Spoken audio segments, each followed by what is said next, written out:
Like to introduce our speaker, Michele Thomas. Michele comes with a great background on roses, and I'll let her explain that. But we were certainly happy to see her join the Master Gardeners here in Cowlitz County and be a part of our group. So with that, Michele, thank you so much for speaking today. As you can tell, she's in my office, and I'm going to turn it over to her. Okay. Can everyone hear me? I'm a little far away from the mic, so I'm going to try projecting my voice. I'm Michele Thomas. I've been with done roses since I was 3 years old. I belong to the Portland Rose Society. I've been with the Portland Rose Society since about 1990. I've been a master gardener with Multnomah County for 22 years before I moved up here and joined the Cowlitz County Garden. I'm also now currently co-chair for the Longview Library Rose Garden, which we are revitalizing and replanting. And then when we're through, we will have 500 roses under our care. So Gary, Yes. there's been some comments that it's a little hard to hear her. Could she move a lot closer to your computer? Okay. That's what I was worried about. Okay. Moving closer. Okay. Thank you for letting me know, Sarah.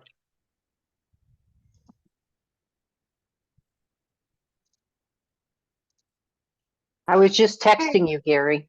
Okay. Does that work? Is that better? Well, we'll try. Okay.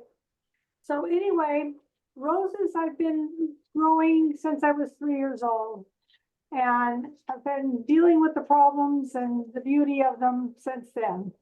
So we're going to try to teach you a little bit about roses, that when you come out of here, that they won't be a stranger to you anymore, and you'll feel much more comfortable working with them. That's my goal today. So anyway, we're going to start out with a little bit of history, because roses, when you look at them and where did they come from? Well, roses have been around a long time. Well, Okay. Roses, and the rose on the corner in this picture, they found a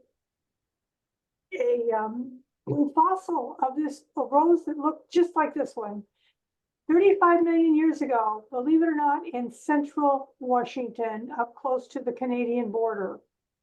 So they know now that they can date roses back to at least 35 million years. Unfortunately, I could not take and show a picture of that fossil because it is copyright protected. I would have had to buy the picture to use it.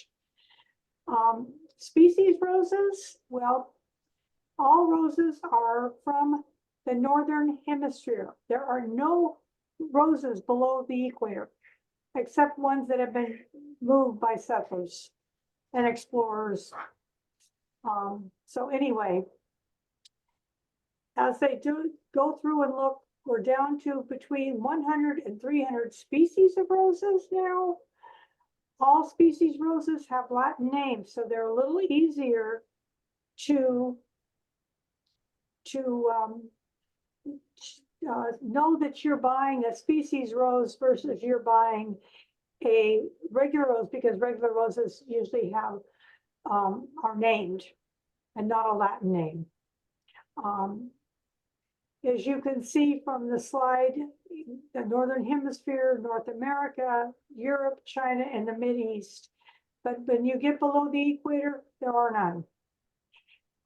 Roses have been in cultivation for over 5,000 years in China and around 3,000 years in Europe. The Mideast, since the 12th century, the Mideast really liked their roses and brought them in because of the scent and put them in their gardens. The species roses, I chose the history, I chose the color. Species roses come in America, were only in white and shades of pink. In Europe, they were white, shades of pink, and red. China, white, all shades of pink, red, and yellow. But the yellow in China is a pale yellow. The Mid-East also has a full range of colors, including yellow. They have a bright yellow. Most of the yellow roses today are descendants of a Persian yellow rose that was imported into Europe in 1582. Your red roses all come from the rose on the bottom of the picture. It's Scottish China rose, crimson China. This rose was red, but this rose was also a repeat rose. Most of the roses up to that time, except in China, were all spring bloomers. And the date on the one from China into Europe was 1792. From the species roses evolved the old garden roses. Now, the ones that are one-time bloomers, the damask, the alba, the damask, the gallicas, the centerfolias, and the mosses, all of them are crosses between single blooming roses. There's no repeat blooming roses in them, except for mosses. Mosses now have repeat bloom.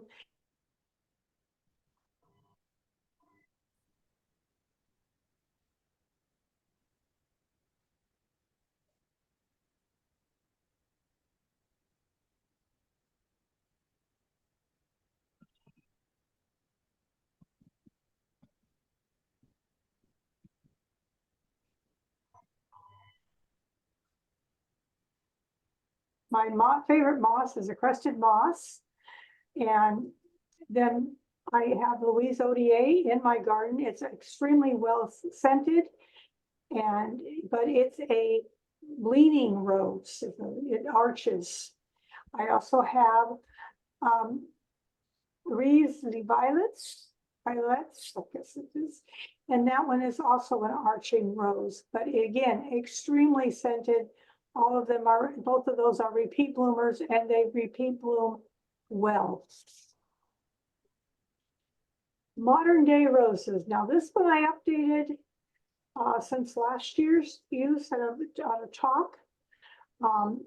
We have modern day roses. We have Hyrytes, grandifloras, floribundas, polyanthus, shrub roses, English roses, hybrid musk, ground cover roses have just been added by the American Rose Society. Rugoses, hybrid rugoses. Those are rugoses crossed with other roses and species roses. Climbers, ramblers, and large flowering climbers.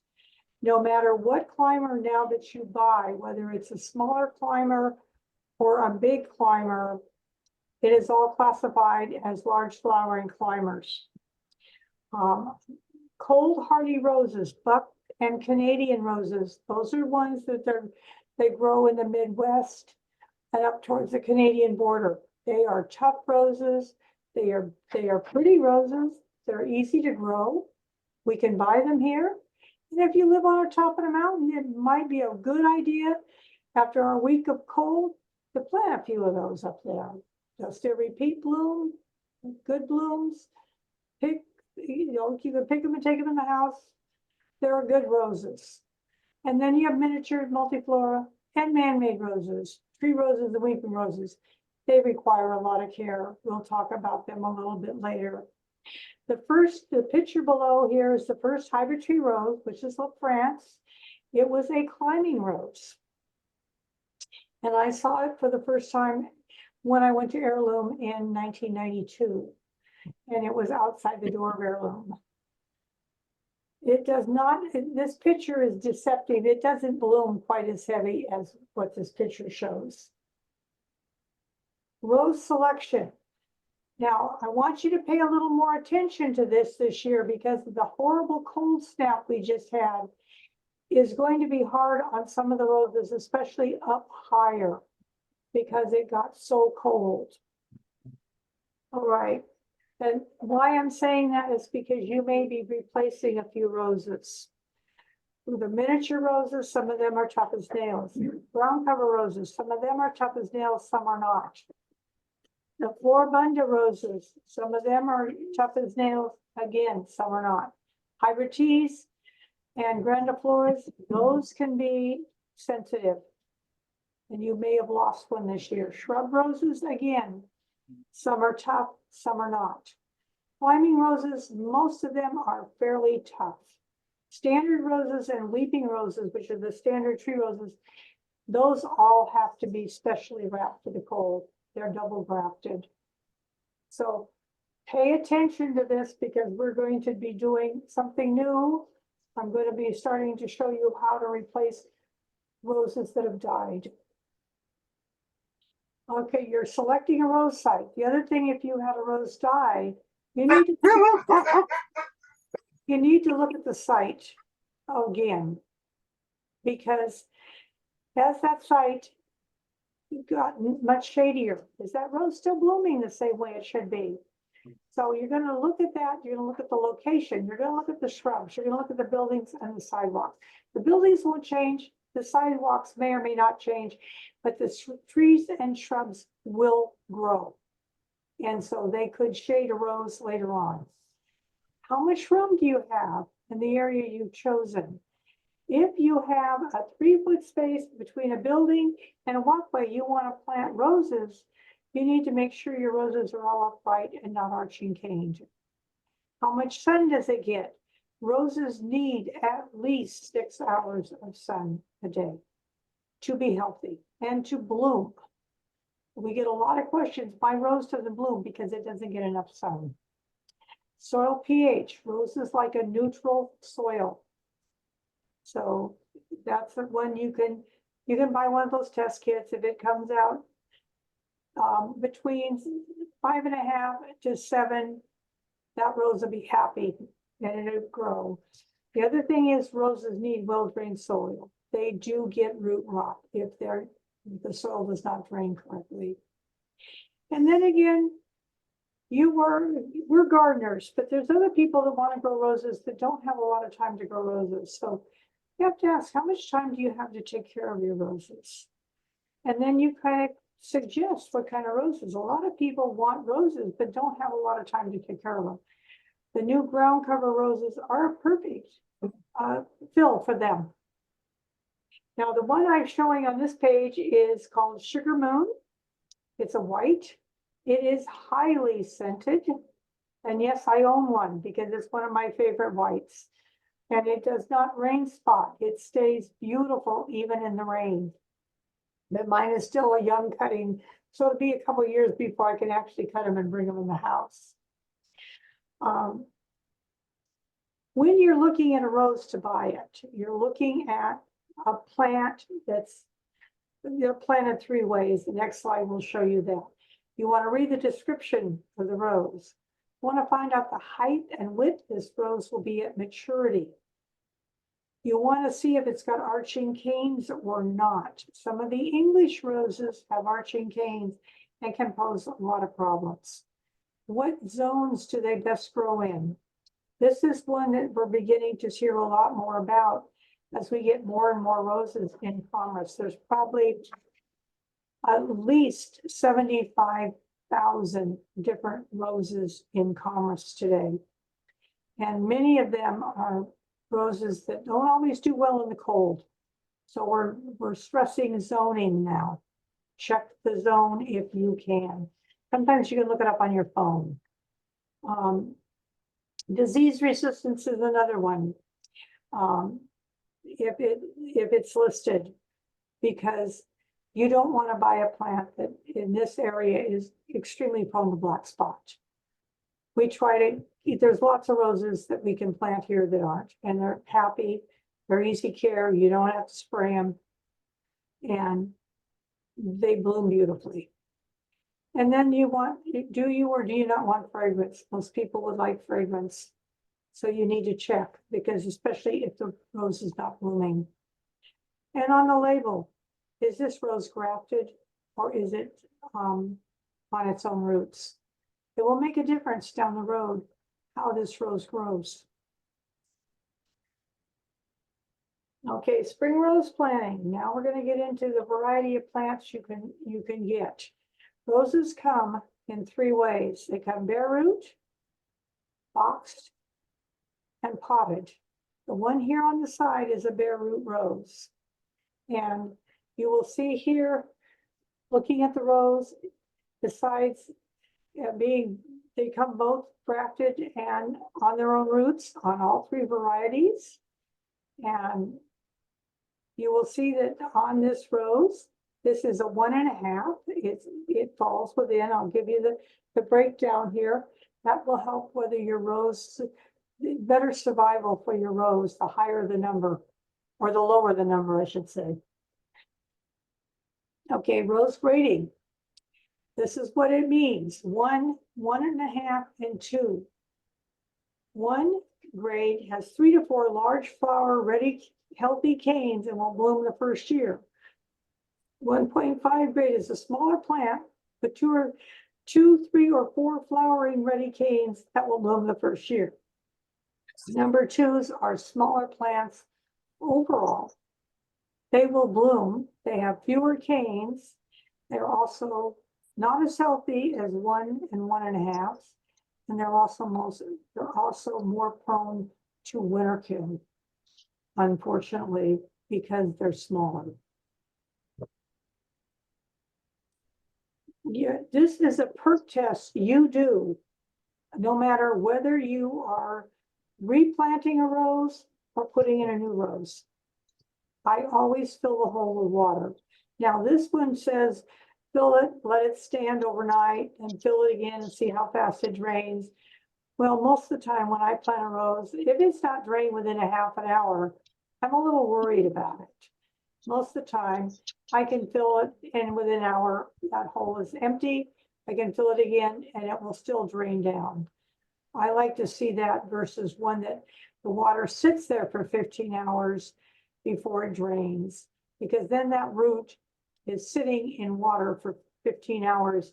And in our area, we have root rot in the soils. And so I'm more inclined, if it drains faster, the better off the rose is going to be. Okay, planting your rose. Now this one, there's some minor changes that I didn't get to make because my computer went down. This one is the bagged rose that you saw in the other picture. I've unwrapped it, I've looked at it, I've cleaned the roots up, any broken roots are clipped. And you spread it out and you put it in a pail of water overnight. Now I used to add microrhizomes to that pail of water when I soaked my roses before I planted them. Now you can buy it in a bale at Lowe's and you throw it in the hole before you plant the rose. So anyway, no matter what the size rose is, you're going to have an 18 by 18 inch hole. And you're going to place it on a mound of dirt. Now, on a potted rose, whereas they're saying mix the fill on this and put it in, you're going to take that potted rose, you're going to sit it on top of the dirt you are going to put back in the hole, and you are going to knock off part of the dirt that's in that pot so that the roots are exposed. Then you will plant that rose and you mix the other dirt in with the dirt you're putting back into the rose, allowing the rose roots to be in contact with the soil that they're going to be growing into. That way the transition is a little easier. Now, when you get done, you do not put any amendment in that hole. Only thing we've been putting in those holes is microrhizome. It comes in a bale. It looks like a little bit like peat moss. And we've been throwing those in the hole because microrhizomes and rose roots grow good together. They help the rose take nutrients out of the soil. When you get done, you're not going to put any fertilizers or anything like that in that hole. Bone meal or anything. You're only going to lightly fertilize the very top of the rose after you planted it on top of compost or bark dust, which will hold the moisture and the fertilizer in and slowly let the fertilizer seep down into the rose roots. Here is one where we're planting, showing a box rose, or in this case, this is a rose that we cut off a big rose. We were given some roses from a nursery, an English rose, and we cut them up and we got a whole bed of roses out of them. And we are planting in this one, we are planting the last side root cutting, and it's a small one. So when and it's the same thing when you plant a box rose as we planted this side root rose. You are going to put it in the hole, and this hole has got the mycorrhizomes in it. Because we have no water at the rose garden, we have to use watering cans to bring our roses in. So we watered it and let it sit. Then when the water drained out, we put the dirt in and stomped it. Because if we don't stomp that rose, when it starts shooting, it doesn't have enough tap roots to hold it up. It will fall over. And so we stomp them down, and we're pretty aggressive with the weight. It's pretty packed in there, so that rose will start growing and not fall over. And usually this is done in early spring. So the last picture you see, we have covered it up with a little dirt and a lot of bark dust mixed in with it. And we took those off once the shoots started growing. And we did that with every rose we planted a spring. So we didn't uncover them until it warmed up and the roses started shooting. And all of the roses survived but one out of the 40 or so we planted. Caring for your roses. Okay, composting and fertilizing. These are things that you need to do, and you need to do them carefully. Compost 2 inches of bark dust each year on the beds, and they will gradually decompose and feed your roses. At the rose garden, we are using fine bark compost. It decomposes in about a year, and it's starting to feed the roses and help keep the soil broke up. Fertilizing. I fertilized my roses in ground on tax day, April 15th. And I use a 15-10 tin with micronutrients, which I get from the Portland Rose Society. However, you can use a fertilizer for any fertilizer for roses. And if push comes to shove, you can also use 16-16-16, which is what Heirloom used for years. And so it works fine. And so roses, we fertilize April 15th, the end of June, end of June, 1st July. And if they need it, we lightly at the end of August. For container roses, I use organic fertilizers. Less chemical salt buildup in the containers, because I usually transfer out my roses every 2 to 3 years, depending on how fast they're growing. And they need fertilizing more often because you wash the fertilizer out of the containers as you water them. Rose diseases, these are the most common ones that we see in the Pacific Northwest in this area.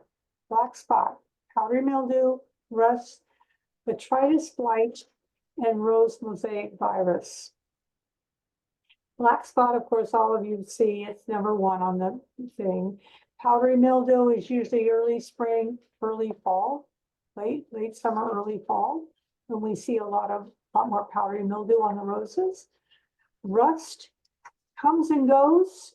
Sometimes we get it, some years we get it, some years we don't. Botrytis is with us all the time. And that's number 4. We have a lot of rain here, and our spring bloom gets wet, and they will show this damage.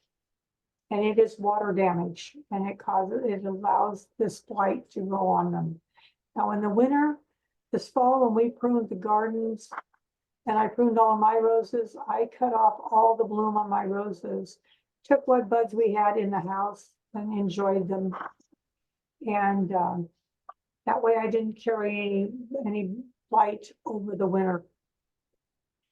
Rose mosaic virus. This is one that's been around for a while.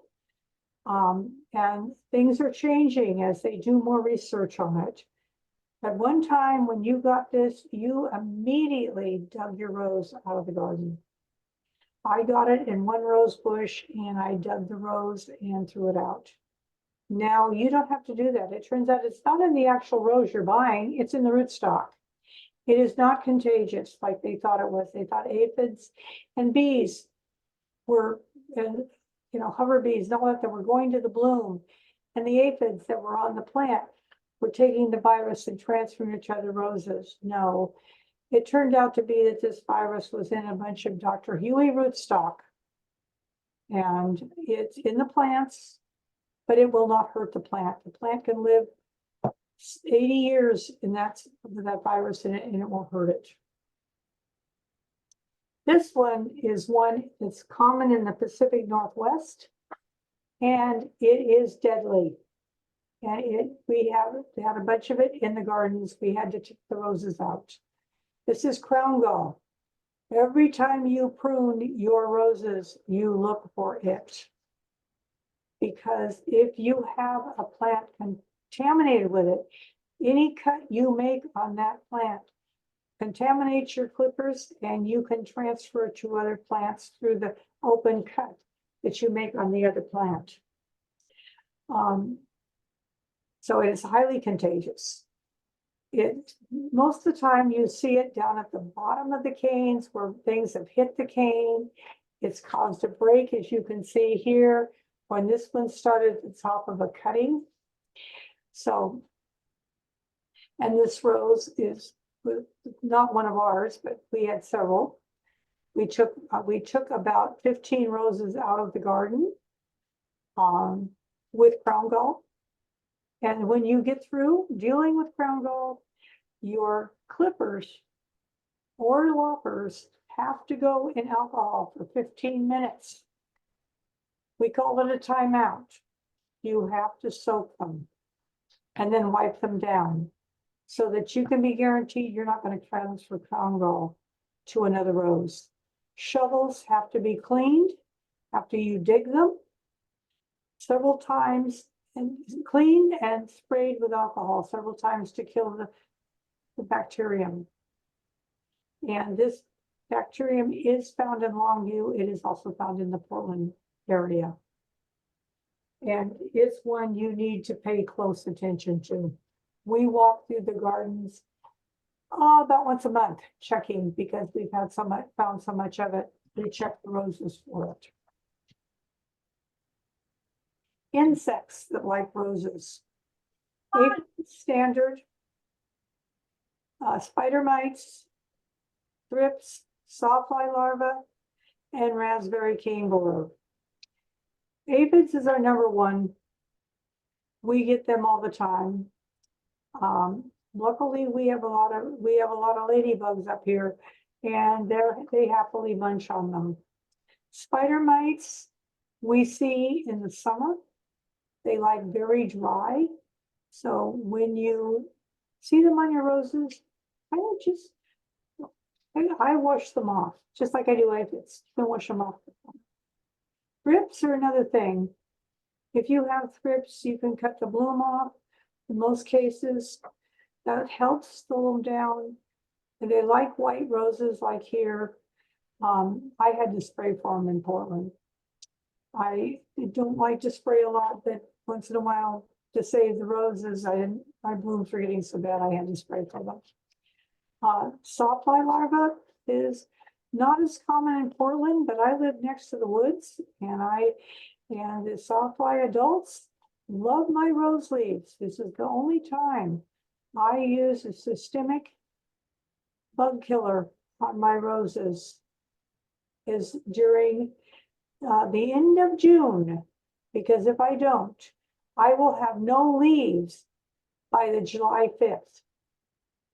Or a couple days after that, they will strip every leaf off of my roses, and all I will have is skeleton leaves.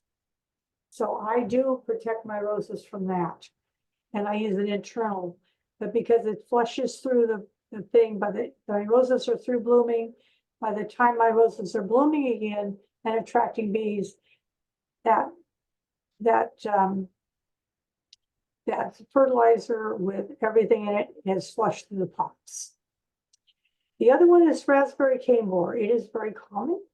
You see it all the time. It's the little holes you walk by and, oh, what's that little hole in my cane? After you cut it, that's raspberry cane borer. It will kill, in some cases, the tip of your cane. Just cut them off. Although climbers, it could be pretty bad on. When you cut and trim a climber, the raspberry cane borers get in the small shoots, they get down on the cane and they can kill a whole cane on a climber. So if you get somebody and says, I've got a whole cane dying on my climber, it's probably from raspberry cane borer. Pruning, we're going to go quickly through pruning tools. As you know, do not use anvil pruners. I don't use them on anything. I don't even own a pair. I use bypass pruners.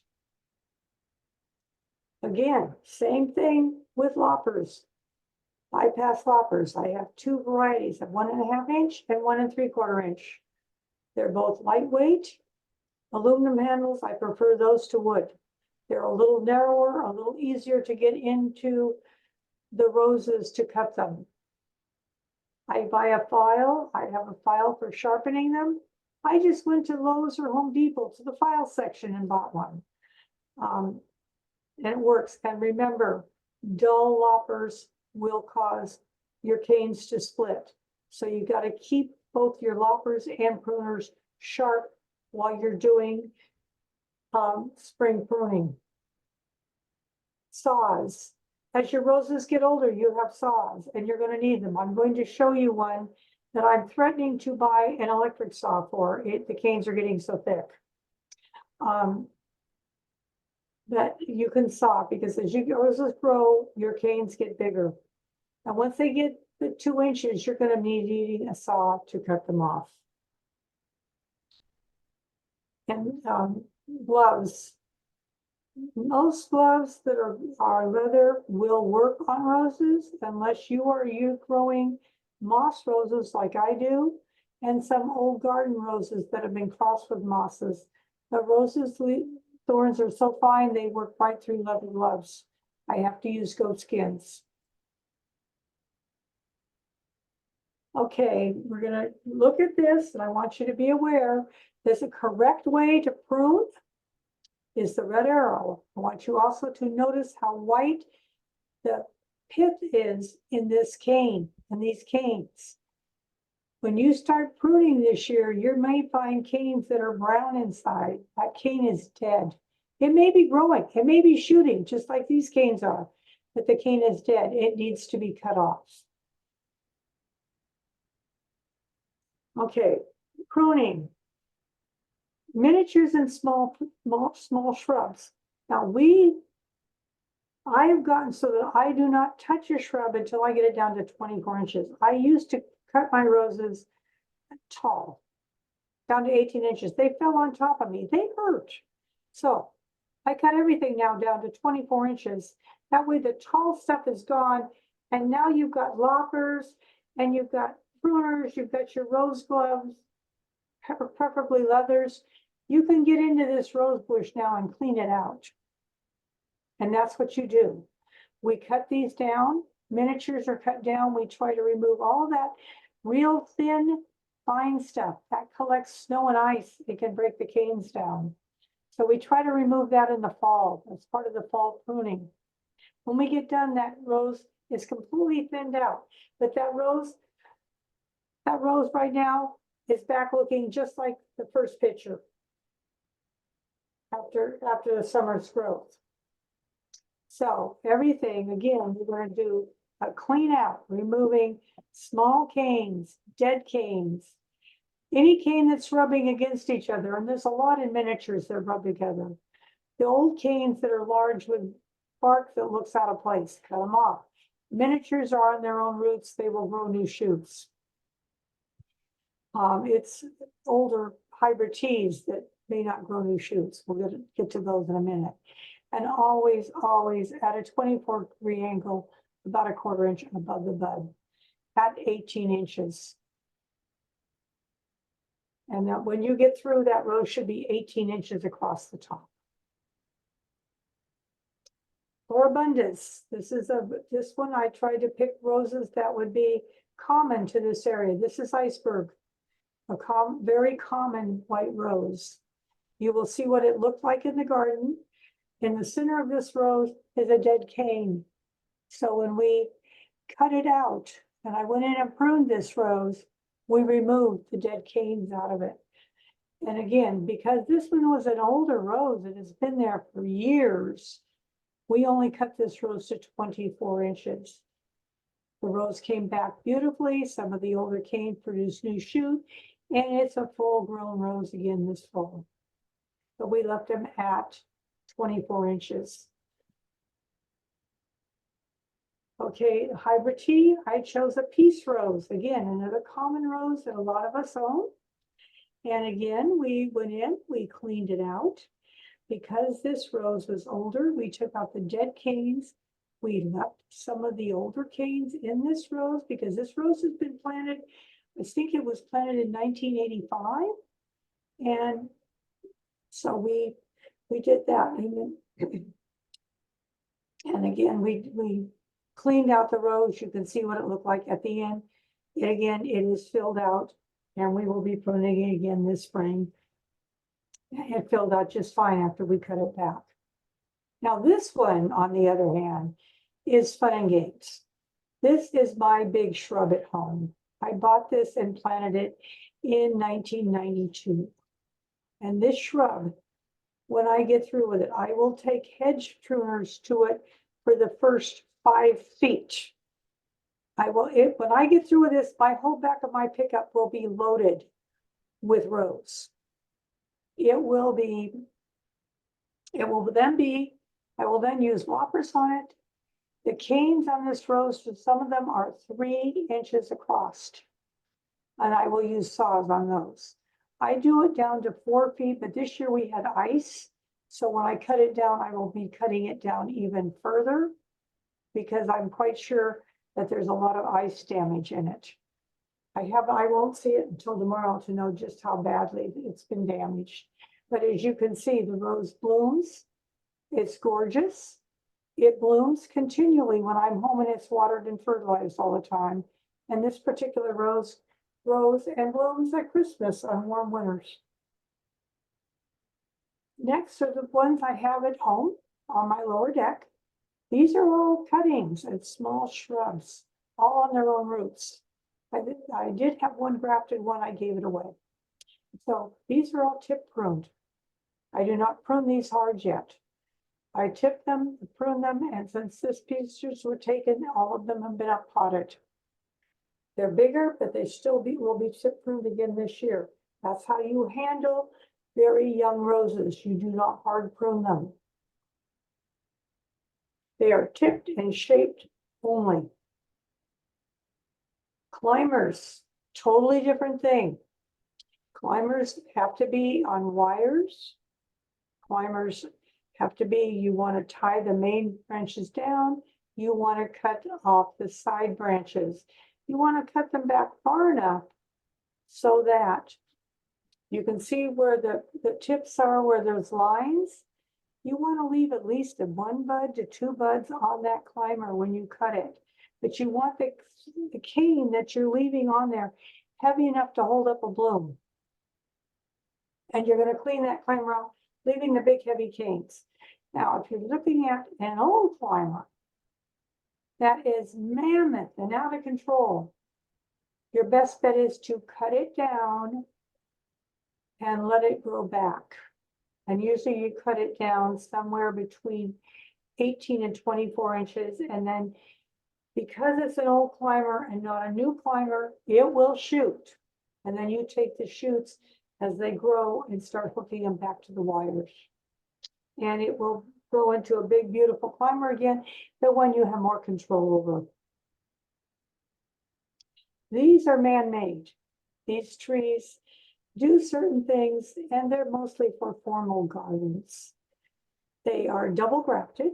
One's trailing and one's a proper, and one is blooming. The trailing ones are Ramblers. They're one-time bloomers, and you have to cut them.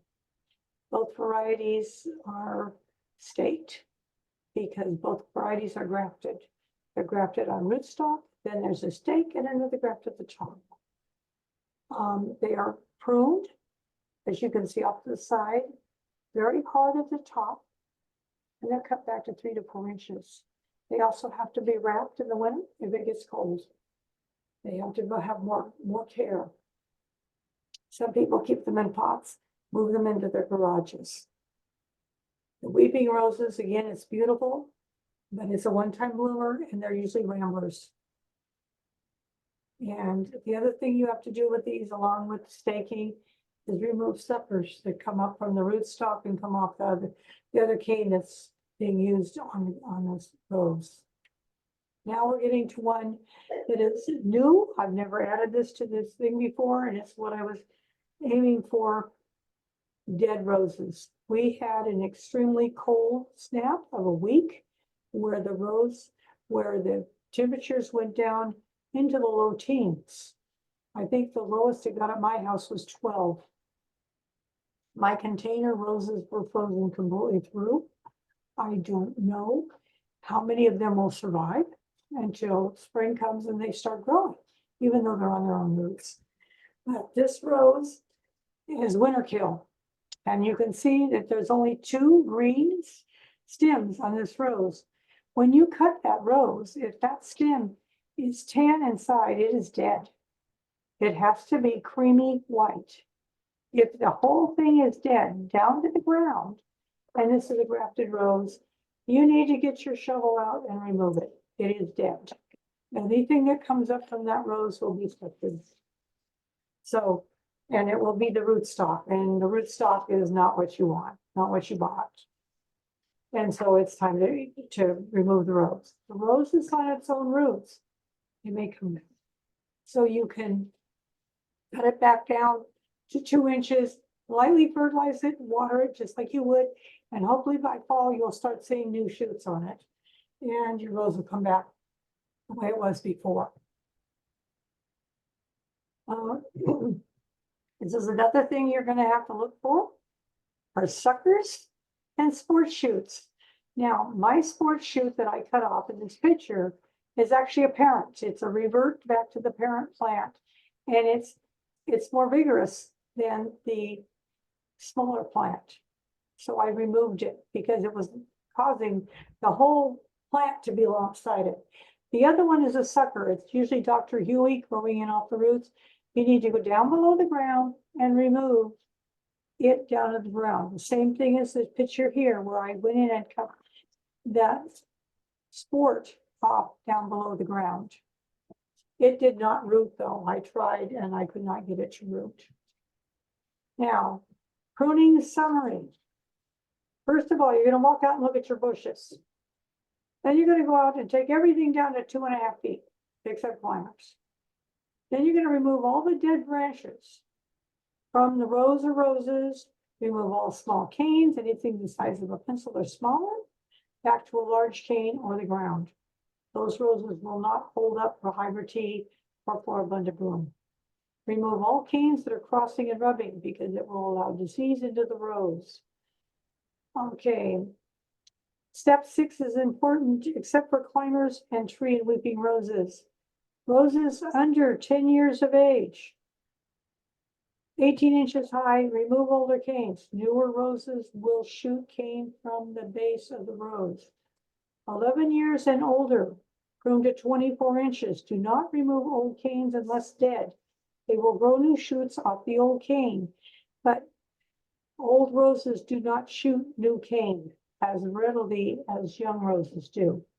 And when you remove the heavy roses, eventually your rose will die out, especially if it's grafted. Clean up. Another thing that's very necessary. When you do your cleanup, you're going to remove all the cut rose canes. Remove and rake up all the old rose leaves from around the plants. And any leaves left on the plant, please cut them off. They have got disease on them. Many times it's black spot. You don't want to start spring out with black spots, so remove them. It also, and if you don't tear them off, because it will cut the bark on the rose and it will allow disease and bugs in. Such as crown gall. Also check to make sure the plant is firmly in the ground. If you have not cut your plant down and it's 5 feet tall before you start pruning, it could become loose from the soil. So you're gonna pack it down, you just take your foot and push it back in. And what you wanna do is make sure you don't have air down in there. Because if you have another cold spell, and it's grafted, the graft can freeze, mice growing, and water getting down in there and freezing.